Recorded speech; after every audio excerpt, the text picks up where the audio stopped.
Thanks for tuning in today to Ag PhD. I'm Brian Hefty. And I'm Darren Hefty. One of the topics that we're going to be talking about today is corn planting depth. Believe it or not, just a ½ inch or a ¼ inch difference in planting depth can make a big improvement in your yield. We'll show you exactly where you need to put that seed to get top yields. We also want to talk about getting top yields in pastures. Okay, it's a little bit different than in corn or in soybeans or anything else. What we're after here is how do you get better grass production? We want to talk through some of the steps today. Well, if you don't think it's important, just go and buy some hay. You'll find out real quick how important that pasture growth is. But one of the ways that you get good pasture growth is by stopping weeds like our weed of the week. We'll show you how to stop this one later in the show. And first, here's our farm basics. Farm Basics is brought to you by the Liberty Link trait and Liberty herbicide from Bayer. The most reliable weed management solution, Liberty Link and Liberty herbicide are the link to efficient row crop production and sustainable weed management.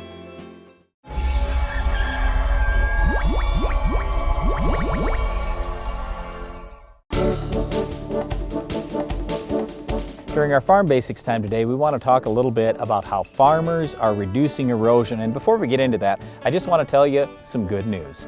If you compare today versus, say, the 1930s, you remember, well, you probably don't remember the Dust Bowl, but you've read about the Dust Bowl, you've heard about the Dust Bowl, and the Depression era on farms in the United States. It was a bad deal. Well, farmers have dramatically reduced erosion since 80 some years ago now. So it's awesome. We want to tell you about some of the good things that are happening on farms today. Well, thanks to herbicides and herbicide tolerant crops, farmers have been able to greatly reduce the amount of tillage that's been done on their farms. Now, when we think about what was happening in the 30s, they didn't have weed control options other than to run out there and do tillage out in their fields. Now they can use herbicides to control the weeds, and they don't have to till all the time. So no-till practices are becoming more common in some areas of the country. Reduced tillage options like strip till and minimum till are becoming more popular as well. The other thing to go along with it, yeah, not only do we have herbicides today, but we also have a lot better equipment. We have equipment that can go into fields that have all this residue, and they can plant the seed nicely, they can space things evenly, get it to the right depth. It's awesome compared to what those farmers had to deal with almost a century ago. So you look at those changes, yes, we can now, as farmers, effectively do no-till or strip-till, and when you reduce tillage, you dramatically reduce erosion. Now, when you think about those big machines running through fields, you think, well, wait a second, aren't they compacting the soil or pressing down on the soil? And you know what? Soil compaction is one of those things that could lead to more erosion. If you've got a lot of compaction in a field, like we used to have back in the 1930s when they were doing tillage operations just over and over and over again trying to keep the weeds out, we ended up with a lot of compacted areas out in fields. So the water could only soak into a point, and then after that it would just start running off on the soil surface, and we would see some soil erosion that way when we get heavy rains. Now, as we've mentioned, we've got a lot better equipment. We've got things like tracks. We've also got different types of tires. Farmers are running with lower air pressure, all these kinds of things that is leading to dramatically less soil compaction out in fields, which is allowing water to move down through the soil much more easily. Well, the other big thing with it is doing a better job with fertility. We have soil testing now, modern soil testing, so we can determine how much calcium do we actually have in the soil? What level of other nutrients do we have there? If we have the right balance of nutrients, we're going to have a more porous soil, and that means better water infiltration, less compaction, and overall less erosion. And speaking of water infiltration into the soil, one of the big things that's helped farmers over the last couple of generations now in America has been the improvements in subsurface drainage. Now farmers have easy to use plastic tile. It's made out of recycled plastic in many cases that has perforations in it to allow water to come in.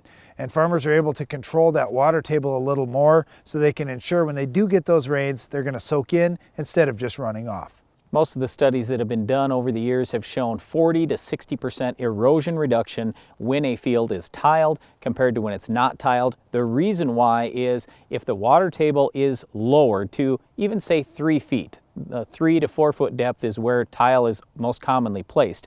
Okay, if the water table is just lower to that point, then what that means is when rain does fall, it can absolutely go into the soil instead of having a full water profile, and that water has to run off the field. When the water runs off the field, not only does it carry soil with it, it also could potentially carry pesticides and fertilizer. So reducing the runoff is tremendously huge. And this is one of the reasons why we say tiling is one of the best things a farmer could possibly do for the environment, and it's one of the best things he can do to reduce erosion. Farmers have been focused on reducing erosion on their farms. They're also focusing on reducing weed pressure from weeds like our Weed of the Week. Can you identify this week's weed? Are you looking for an easy way to apply dry powdered products to your stored grain? Do you want to use the applicator recommended by industry leaders for products like Diacon D and other dry powder products? Changing Time CT applicators successfully apply a diversity of products quickly, easily, and accurately. The innovative CT applicators are designed to give you the most accurate application of products such as talc, inoculants, fertilizers, and other dry products. For commercial use or on the farm, you need the applicator industry leaders are using. CT applicators for the changing times. Avoid dry run failures with the new Hypro Force Field Pump. Providing the ultimate protection, this wet seal pump will save you on costly in-season downtime to keep your sprayer running. Now all you have to worry about is the weather. Hypro, helping you spray better. Introducing the Soil Max ZD48, the newest addition to the Soil Max Gold Digger lineup. The first plow designed for smaller class tractors, the ZD48 has been tested on tractors weighing between 10,000 and 16,000 pounds with excellent results. Designed for row crop farms, vineyards, irrigation, and specialty crop farms. The Soil Max ZD48 will install tile up to 48 inches deep, as well as install 3 or 4 inch tile. The ZD48 truly opens up the world of tile installation to more farms than ever before.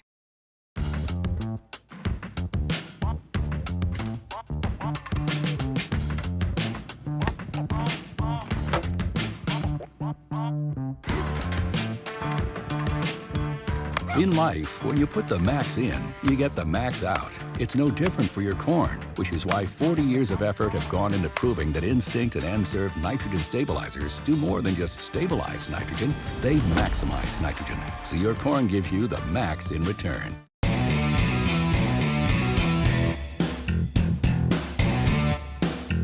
Leading the charge in strip tillage for more than a decade, the Soil Warrior brings the future to your farm today. When you think about it, productivity starts at planting. So it's time to rethink how productive your planter can be. We did with the new Case IH 2000 Series Early Riser Planter. We rethought your row unit so it's tougher, more accurate. We rethought your meter, took the most precise technology, factory installed it. We rethought every inch of the Case IH Early Riser Planter to make it the most productive planter around. And if you think about it, that's exactly what you want.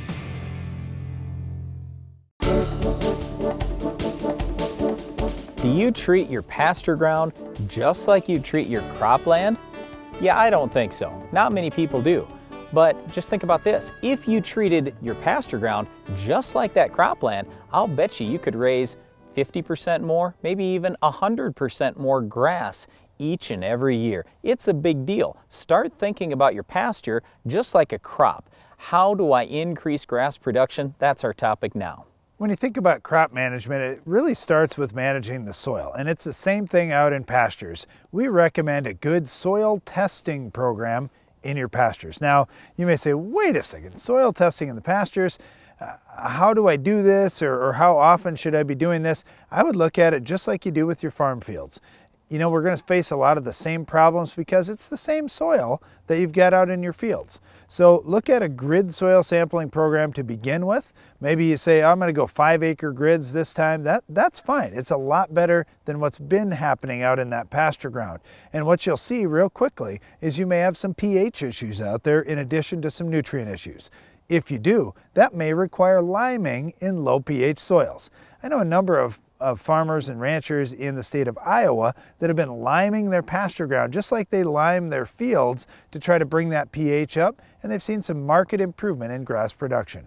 The big thing is to get a complete soil test. You want to look not only at NP and K, but also at your base saturation test, your soil pH, sulfur, calcium, even the micronutrients. Take a look at all these things. You just don't know what could be impacting that grass production unless you get a good test.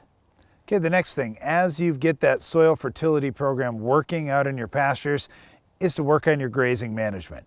Rotational grazing is a practice that's being used across the country, and many of the top producers are sectioning off parts of the pasture so the cattle can only graze a certain area in the pasture.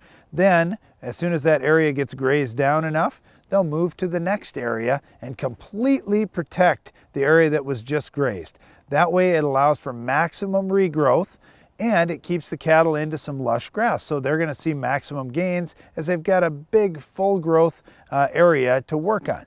Now, when you think about weed control and other things that you may need to be doing out in your pasture, when you've got cattle off those areas, that's a great time to get those things accomplished. One of the other things I wanted to cover is a product called Rise Up Smart Grass. It's gibberellic acid. And what that does is it increases overall growth in the plant. Now, it won't necessarily increase grain, and where I'm going with this is, hey, gibberellic acid can get used in most any grass crop, like corn or wheat, for example. Well, you'll get more tonnage out there. Will you really get more yield? Maybe not. But you think about grass production, what are we after here? We're not after seed, we're after overall tonnage. Okay, we want more grass in general. What gibberellic acid does is it increases that growth. But adding more gibberellic acid is only important in cooler weather. Gibberellic acid naturally occurs in the plant at pretty high levels when it's warm. So our recommendation is to use products like Rise Up Smart Grass early in the spring and late in the fall when the temperatures are in that 50-degree kind of range and you say, my grass isn't growing very well, it's not growing very quickly. Just do some side-by-sides. You'll see real fast adding gibberellic acid to your pasture ground in the spring and the fall can really pay. One other spring and fall practice that we really like is weed control. When you're out in a pasture and you look and see where cattle are grazing, for example, a lot of times they'll graze right around those thistles or right around those other problem weeds. Why not eliminate them? Each pound of weed growth out in your pasture is eliminating at least 2 pounds, if not more, of grass growth. So by eliminating all these problem weeds, you're going to see more grass automatically filling in those areas. So get the weeds under control. Start in the spring and then follow back up in the fall as well. Well, you might not need to follow back up in the fall if you do a great job in the spring. But the big thing is you got to scout. You got to look, just like in your crop fields, do you have weeds or not? And if so, what weeds are there? I mean, are you going to need just some 2,4-D? Do you need some Tordon? Maybe Milestone's the product. Maybe it's Chaparral. It just depends on your situation. So let's talk real quick about where each of these products fit. All right, let's talk specific weeds, Brian. Leafy spurge, what do you do? Tordon. Tordon's the best product. Thistles. Milestone, but Tordon can be really good too. Woody species like buckbrush, for example. Well, you could just run 2,4-D with crop oil. I like Tordon, probably the best on a lot of woody species, but Chaparral is excellent on a lot of them too. Okay, how about just some annual broadleaf weeds that pop up? Well, 2,4-D is a nice choice, but see, I think a lot of people are forgetting, all right, if there are so many extend beans planted in the United States this coming year, maybe a guy should go to dicamba. That's what we've done on our farm, on our pasture ground. We've sprayed dicamba for the last couple of years when we've been raising extend beans because we don't have to worry about the off-target movement at all. So I'd take a real hard look, if all you have is annuals, at using some Banville, Clarity, or some type of dicamba. How about 2 last things, Brian? Yep. Insects and diseases. All right, fortunately, we don't typically have major insect problems out there, but there are some products that could be used. Just check the label in your area, but it could be something like malathion or 7. A lot of times the cheap pyrethroids can't be used while you're grazing, but maybe they can with a certain rotational restriction or pre-harvest interval, however you want to look at that. Anyway, the other thing is you mentioned diseases. Most farmers are not spraying anything for disease out there, but if you do happen to have some diseases, take a look. You could also try, if it's labeled again, maybe some fungicide just to see if you get some plant health benefits out of it. Just something to experiment with, and certainly you got to look at, again, what are the grazing rotational restrictions. But hey, insects and diseases, just other things you need to scout for out in your pasture. And speaking about trials in pasture, there's one interesting one that I've seen over the last few years. Guys that have tried just strips of micronutrient applications out in the pasture, just a blended micro product to see what happens in terms of growth. Cattle go to those strips first to graze. the grass is better. It tastes Well, better. maybe, but that's where we come back to test your soil. Maybe you need those micronutrients, maybe you don't. It all starts with a good soil test. All we're trying to say today is start managing your pasture like you'd manage your crop count. You don't have to spend $1 zillion, but you at least need to do something more than you're doing today, and I'll bet you can increase that grass production dramatically. You know, in many areas, there's not as much for pasture acres as there used to be. So we've got to manage them a little more intensely to get more grass growth, more production for our cattle, and to make more profit at the end of the season. Now, one thing you definitely need to do is control our weed of the week. Can you identify this week's weed? One of the biggest yield limiting factors on farms is even crop emergence, and only one closing wheel will get your growing season started right. Furrow Cruiser spiked closing wheels from Copperhead Ag are proven to yield better than standard rubber tire and cast iron closing wheels in all conditions. With yield gains that give you a return on investment the first season, there's no reason to run a standard closing system again. Visit copperheadag.com today to get your 2017 growing season started right. Dealers, repair shops, and other ag parts resellers, this message is for you. Looking to save money on your parts purchases? Parts Express can help. We have over 3,000 popular items for tractors and combines priced at a level to save you and your customers money. In this tough ag economy, who wouldn't want to save on parts? Parts Express prides itself with old-fashioned service and an easy-to-do business with environment. Go to parts-exp.com to see our parts offering and become a Parts Express dealer today. A farmer's attention to detail is what makes the difference. You take the time for service management because you know how vital it is to your operation. You service your field like everything else because soil sampling makes all the difference and gets the results you want. Download the app Soil Test Pro and start grid sampling today. Keep your farm growing strong. The more you test, the more you know. There are trillions of hardworking microbes right beneath your feet. Today, Monsanto BioAg is harnessing the power of microbes, creating microscopic farmhands that help plants access nutrients, enhance root and shoot growth, and handle stressful conditions throughout the season, protecting and maximizing your yield potential. We're turning 500 trillion microbes into 500 trillion new farmhands, ready for work. Nature, it's powerful technology.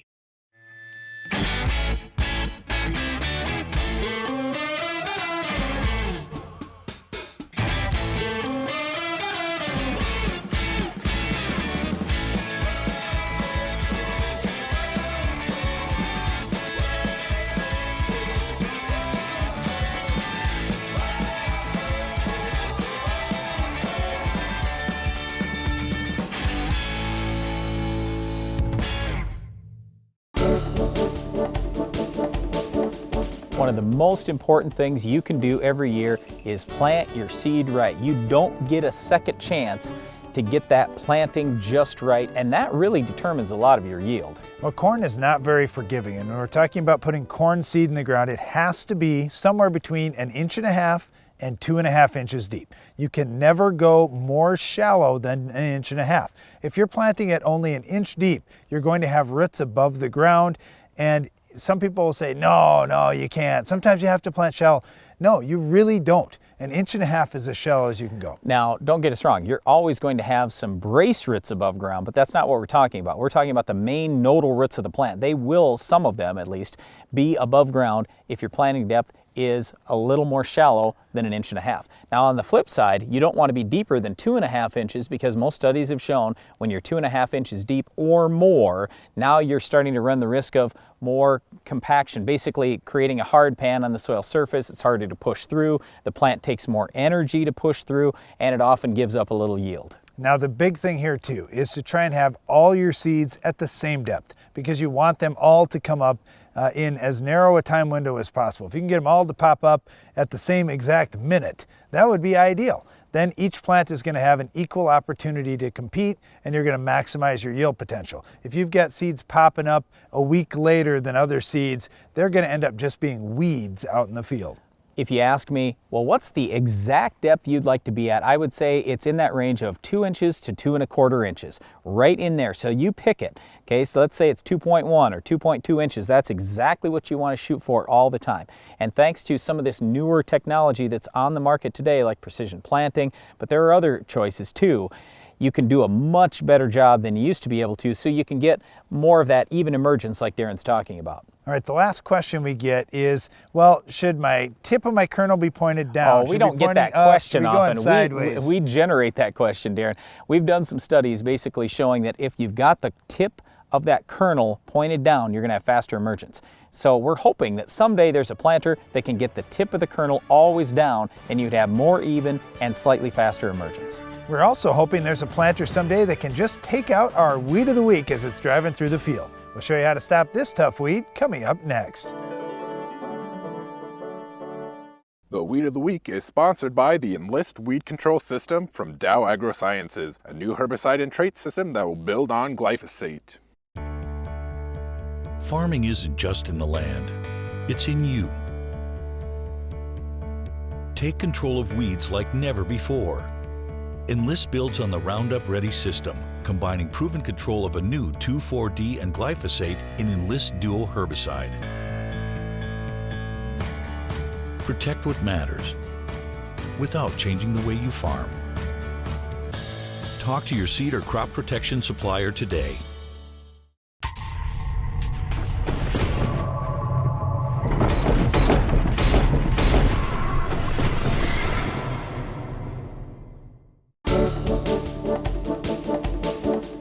Our weed of the week is a perennial weed. It's perennial pepperweed. All right, you may not know much about perennial pepperweed unless you've had this widely spread across your farm, because frankly, it's not one of the weeds that gets all the press. You don't hear about it like Palmer pigweed and ragweed and mare's tail and some of these more popular weeds. But perennial pepperweed can be a problem because it's a perennial with a nice root system on it. So there's only a few products that are effective on it. You have to choose wisely. Well, yes, but you can at least burn it back with 2,4-D, dicamba, some of these products that you would normally use in non-crop areas. In crop, we don't see all that big of an issue with it as long as you're having a great canopy. Well, in a perennial crop like alfalfa, that's one that we do see some issues with perennial pepperweed. Fortunately, Raptor and Pursuit have been pretty effective on it, so that's what I would choose in those situations. Now, in rangeland, pasture areas, Telar has been a go-to product for perennial pepperweed. There are some other products as well, but you have to keep in mind you need something that's going to get down into that root system. All right, here's the good news though. Usually perennial pepperweed is only a major problem in poorly drained areas. So how do you solve it? You fix the drainage issue. Get some tile out there, do whatever you can to improve drainage. And again, we come back to that, get a good stand, get a good crop canopy, and it hopefully will choke out your pepperweed issue. Well, perennial pepperweed is certainly a weed you want to keep an eye out for. If you do see it on your farm, use one of these control methods to get it stopped before it spreads across the farm. Well, that's it for our Weed of the Week, but stay tuned. Iron Talk is coming up next.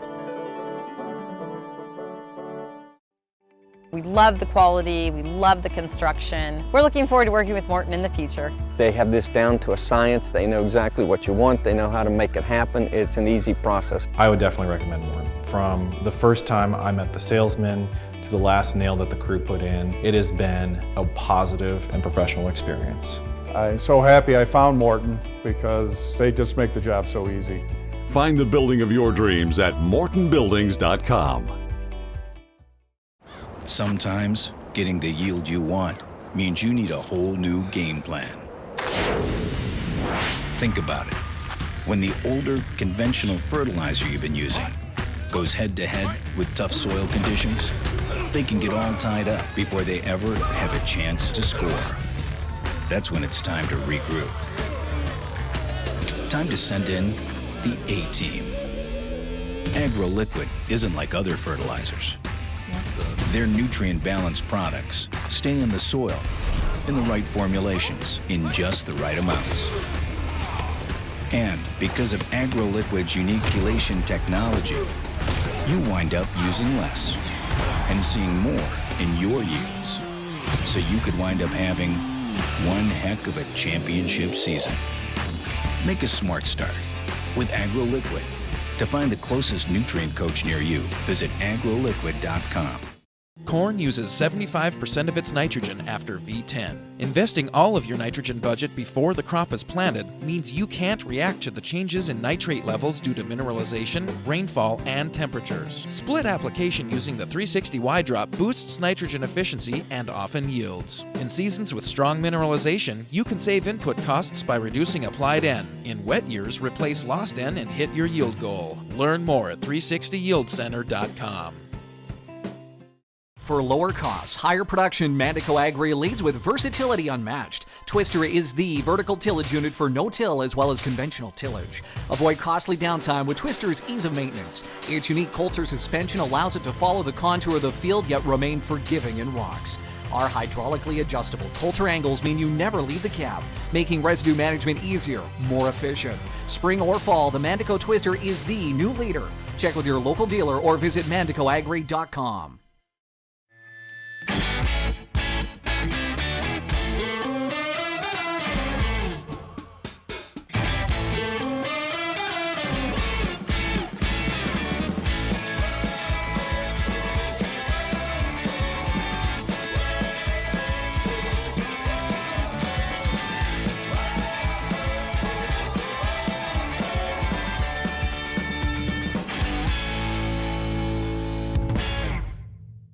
Iron Talk is brought to you by Case IH.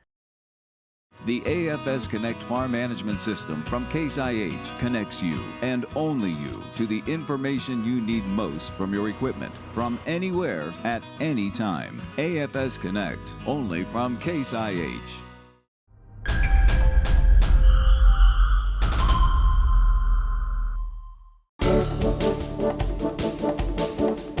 Split applying nitrogen is a popular topic this spring. A convenient and less expensive way to do it is the topic of today's Iron Talk. Late season nitrogen application requires either irrigation or a high clearance sprayer to accomplish. But should you really wait that long to get the job done? Corn is estimated to use 80% of its nitrogen needs after V6, so applying a good portion of your season's nitrogen mid-season makes a lot of sense. The catch is, you need to get the nitrogen applied in time for it to become available for the plant. If you're looking for a nitrogen application tool, the newest models on the market today have some important updates over machines that were on the market a decade ago. Here are some things to look for. First, how will the nitrogen be applied? Y-drops are a good system in areas that get timely and plentiful moisture and humidity. However, if things turn dry, nitrogen can still be lost. For that reason, you may consider a Coulter at this timing to get the nitrogen safely in the soil where your roots can find it. Second, you don't want to run over any more crop than necessary. Look for a short hitch pin to axle length, like with Demco's new liquid applicators, to follow the tractor well through the contours of your fields and reduce crop damage. Plus, find a toolbar that can lift up quickly and easily to protect your crop when you turn. Third, depth control is important, so make sure that your equipment has an even center of gravity to ensure an even down pressure as the liquid applicator's tank empties. Hydraulic down pressure helps keep Coulters at precise depths as well. If you're interested in applying nitrogen at this timing but would prefer to use a mounted toolbar and side tanks on your tractor, that's a good way to get the job done as well. Split applying nitrogen is getting more popular as yields go up and as nitrogen management becomes even more critical. Talk to your agronomist about the proper timing of application and the equipment necessary to get the job done right. That's all for today's Iron Talk, and now back to the show. Closed captioning for Ag PhD is sponsored by Norwood Sales. On your farm, you need speed and year-round effectiveness in your tillage program. The Quick Till from Norwood Sales allows you to move quickly through your fields, maximizing time and improving yield. Constructed of heavy-duty materials, the Quick Till is ideal for both spring and fall applications, from preparing a healthy seedbed early in the season to breaking up corn residue after harvest. For more information about how a Quick Till can improve fields on your farm, call Norwood Sales today. We hope you've enjoyed our program today. If you're looking for more agronomic information this week, we encourage you to tune in to the Ag PhD radio show. You'll find us each weekday on SiriusXM Channel 147 at 2 p.m. Central. And don't miss the next Ag PhD TV show. We'll have another Weed of the Week, Farm Basics, Iron Talk, and a whole lot more. I'm Darren Hefty. And I'm Brian Hefty. Thanks for watching Ag PhD. Did you realize that a healthy soil only contains about 50% dirt? In order for the soil microbes and plants to work together properly, soil should contain 25% air and 25% water. Today's farming practices are designed around maintaining that healthy balance. To learn more, visit the Responsible Nutrient Management Foundation at rnmf.org.